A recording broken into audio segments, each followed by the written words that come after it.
இஸ்ரேலை அமெரிக்கா கைவிட்டிருப்பதாக தகவல் ஒன்று பரவி வருகிறது. இதற்கான காரணம் என்ன? இஸ்ரேல் நாட்டின் பிரதமர் நெத்தன்யாகு குறித்து இன்று அமெரிக்க அதிபர் என்ன பேசினார் என்ற விவரங்களை இந்த செய்தி தொகுப்பில் பார்க்கலாம்.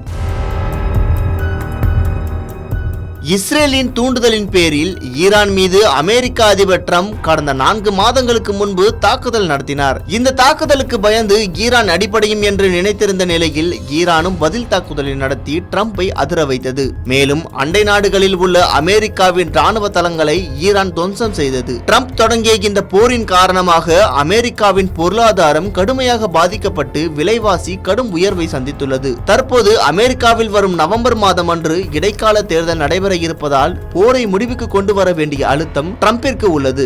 இருப்பினும் போரை தொடர்ந்து நடத்த இஸ்ரேல் பிரதமர் நெத்தன்யாகு முயன்று வருவதால் அவரை தற்போது அமெரிக்கா ஓரங்கட்டிவிட்டது. இப்படியான சூழ்நிலையில் அமெரிக்க அதிபர் ட்ரம்பும் இஸ்ரேல் பிரதமர் நெத்தன்யாகுவும் சந்திப்பு ஒன்றை தற்போது மேற்கொள்ள உள்ளனர். இந்த சந்திப்பில் ஈரானின் அணு ஆயுத பரிசோதனை குறித்த கூடுதல் தகவல்களை அமெரிக்காவிடம் இஸ்ரேல் வழங்க இருப்பதாக கூறப்படுகிறது. இந்நிலையில் நெத்தன்யாகு மீதான தனது அதிருப்தியை அமெரிக்க அதிபர் ட்ரம்ப் செவ்வாய்க்கிழமை காலை வெளிப்படுத்தியிருக்கிறார்.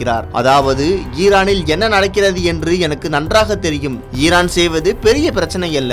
நான் தொடர்ந்து போரில் ஈடுபட வேண்டும் என்பதற்காகவே நெத்தன்யாகு என்னிடம் இதை சொல்கிறார். இதை ஏன் உலகிற்கு அறிவிக்க வேண்டும்? அதிருப்தியுடன் ட்ரம்ப் பேசியிருக்கிறார். உலக தலைவர்களில் ட்ரம்ப் மட்டுமே இஸ்ரேலின் நண்பராக இருந்து வந்த நிலையில் அவரும் அந்த நாட்டை கைவிட்டிருப்பது பெரும் திருப்பத்தை ஏற்படுத்தியுள்ளது.